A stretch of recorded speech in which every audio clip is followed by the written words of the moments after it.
Lunch কিংবা ডিনারের জন্য একটি পারফেক্ট রেসিপি। মাছ মাংস কোনো কিছুই লাগবে না এই রেসিপিটা থাকলে। তো চলুন দেখা যাক কি কি নিয়েছিলাম রেসিপিটা তৈরি করতে। এখানে আলু নিয়েছি 4টা, ডিম, পেঁয়াজ, কাঁচামরিচ। আলুগুলো সেদ্ধ করে নিতে হবে। বড় সাইজের যদি আলু থাকে তাহলে একটা হলেই হবে। আমার আলুগুলো ছোট ছিল যার জন্য 4টা নিয়েছি। তো এখন এগুলোকে সুন্দর করে গ্রেট করে নিচ্ছি। গ্রেটার দিয়ে গ্রেট করলে খুব সুন্দরভাবে ম্যাশ হয়ে যায়, এর জন্য গ্রেটার দিয়ে গ্রেট করে নিতে হবে। ম্যাশার দিয়ে চাইলে কেউ ম্যাশ করে নিতে পারেন, সমস্যা নেই। তো ভালোভাবে আমি এখন এগুলোকে রান্নার জন্য প্রস্তুত করব। তার জন্য নিলাম লবণ, ধনিয়া গুঁড়া, হলুদের গুঁড়া আর নিব মরিচের গুঁড়া। চাইলে এখানে আপনারা ধনিয়া পাতা ইউজ করতে পারেন, তো আমি ধনিয়া পাতা দিচ্ছি না। 2টা ডিম দিয়ে দিলাম। যদি আমার মনে হয় যে ব্যাটারটা একদম ঘন হয়ে গিয়েছে সেই ক্ষেত্রে পরবর্তীতে আবার একটা ডিম ব্যবহার করব।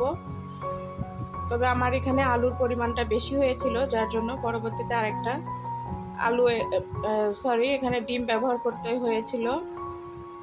কাঁচামরিচ আর পেঁয়াজগুলো একদম চিকন চিকন করে কেটে দিয়েছি। দিয়ে একটা চামচ বা হ্যান্ড উইক্সের সাহায্যে এটাকে সুন্দর করে ম্যাশ করে নিতে হবে, যে এরকম ব্যাটার তৈরি করে নিতে হবে। তো আমার এই যে ব্যাটারটা একদম ঘন হয়ে গিয়েছে। তো ঘন ব্যাটার দিয়ে আসলে রেসিপিটা তেমন একটা ভালো হবে না, যার জন্য আমি এখানে আবারও একটা ডিম দিয়ে দিব।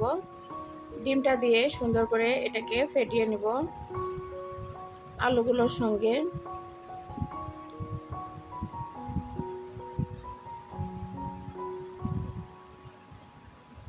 তো এটা সুন্দর করে ফেটিয়ে নিয়েছি। এখন আমি এটাকে ফ্রাই করতে চলে আসলাম।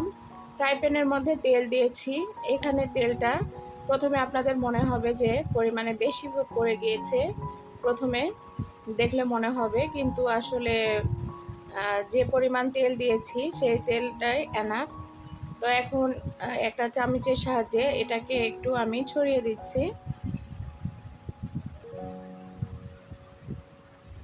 আপনাদের পরিবারের সংখ্যা বেশি থাকলে এখানে ডিমের পরিমাণ বা আলুর পরিমাণটা বাড়িয়ে নিতে পারেন, বা যদি আরও মোটা করে ডিমটা তৈরি করতে চান সেই ক্ষেত্রে আলু আর ডিমের পরিমাণটা বাড়িয়ে নিতে পারেন। আর যে পাত্রে এই ডিমটা ফ্রাই করবেন সেটা যেন একটু ছড়ানো হয়, সেক্ষেত্রে বড় হবে। তো এখন এই যে দেখুন ডিমটাকে একটু ঢেকে দিয়েছিলাম, ঢেকে দিলেও চলে, না দিলেও চলে, কোনো সমস্যা নেই। তো এখন এটাকে উল্টে নিব।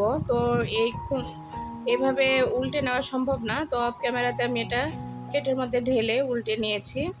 নিয়ে এখন এটাকে এই পাশেও সুন্দর করে ফ্রাই করে নিব। আর দেখুন একটা সুন্দর কালার চলে এসেছে।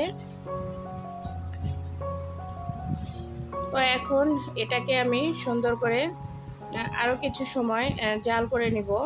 পিছন সাইডটাও যেন সুন্দর কালার হয়ে যায়, এরকম অবস্থায় এটাকে নামাতে হবে। তো এটা আসলে এভাবে কাটার সমস্যা, একটা ছুরি বা পিজা কাটার দিয়ে কেটে নিতে হবে। তো এখন এটাকে উঠিয়ে নিলাম। আর আমি এই কড়াইয়ের মধ্যে আরও কিছু তেল দিয়ে দিব। তো এখানে আমি সয়াবিন তেল দিয়ে আজকে রান্নাটা করব। ডিমে সাধারণত সরিষার তেল দিলে ভালো লাগে না খেতে, তো আপনারা চেষ্টা করবেন এখানে সয়াবিন তেলটা দিয়ে এই রেসিপিটা তৈরি করতে।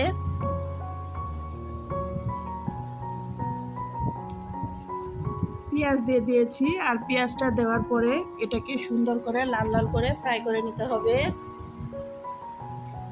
পেঁয়াজটা যখন একটু কালার চলে আসবে সেই পর্যায়ে এখানে আমি আগে থেকে কেটে রাখা টমেটো আর কাঁচামরিচ দিয়ে দিলাম।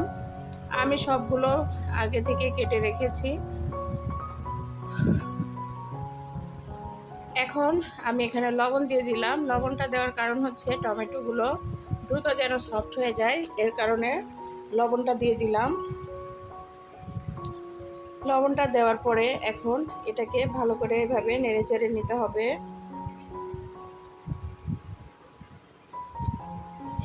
টমেটোটাও আমার অনেকটাই সফট হয়ে এসেছে। এর পর্যায়ে আমি এখানে আদা রসুন বাটা দিয়ে দিব। তো এখানে 1.5 টেবিল চামচ আমি আদা রসুন বাটাটা দিয়ে দিলাম। আদা রসুন দেওয়ার পরে এখানে এটাকে নেড়েচেড়ে নিতে হবে একটু। আদা রসুনের গন্ধটা যেন চলে যায়, এর জন্য আমি তেলের মধ্যে এটাকে ফ্রাই করে নিচ্ছি।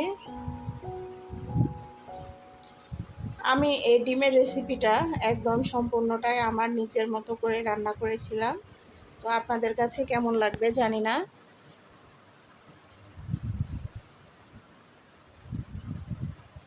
এখন এখানে সবগুলো মশলা দিয়ে দিব। ধনিয়ার গুঁড়া, জিরা বাটা, মরিচের গুঁড়া, হলুদ সব কিছু দিয়ে দিলাম। আমি এখানে জিরা বাটা দিয়েছি, শিলপাটাতে বেটে নিয়েছিলাম, সেটাই দিয়ে দিয়েছি 1 টেবিল চামচ। 1 টেবিল চামচ এখানে আমি মরিচের গুঁড়া, ধনিয়ার গুঁড়া দিয়ে দিয়েছি আর হলুদ। এখন সামান্য একটু পানি দিয়ে মশলাগুলোকে সুন্দর করে কষিয়ে নিয়েছি অফ ক্যামেরাতে। তো দেখুন অনেক সুন্দরভাবে কিন্তু কষিয়ে নিয়েছি। একটু সময় নিয়ে মশলাটাকে সুন্দর করে কষিয়ে নিতে পারলে তরকারির টেস্টটা বেড়ে যায়। এখন আমি এখানে পানি দিয়ে দিচ্ছি। আমি ঠান্ডা পানি দিয়েছি, যেহেতু এখানে কোনো প্রকার সবজি দেওয়া হয়নি, যার জন্য ঠান্ডা পানি দিয়ে দিলাম।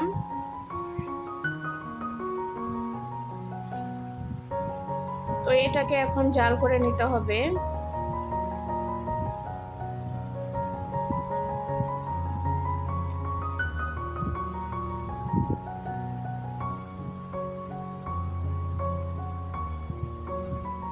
এটা ফুটতে থাকুক আর আমি এখন ডিমটা ঠিক করে নেই। ডিমটা কেটে নিতে হবে, এত বড় এইভাবে দেওয়া তো যাবে না।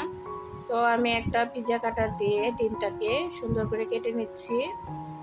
এখানে আপনাদের ডিমের সাইজটা যেভাবে করতে চান করতে পারেন, কোনো সমস্যা নেই। একটা মতো সাইজ করলেই হয়ে যাবে। তবে আমি এখানে কিউব করে কেটেছিলাম। আপনারা চাইলে এই অবস্থাতেও এটা দিয়ে ভাত খেতে পারেন বা নাস্তা হিসাবেও খেতে পারেন। যারা ডায়েট করছেন তারাও কিন্তু আলুর পরিমাণটা একটু কম দিয়ে এটা করে খেতে পারেন।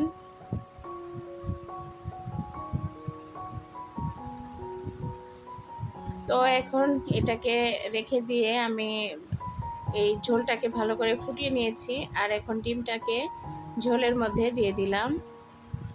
দেখুন মাশাআল্লাহ কত সুন্দর একটা কালার চলে এসেছে।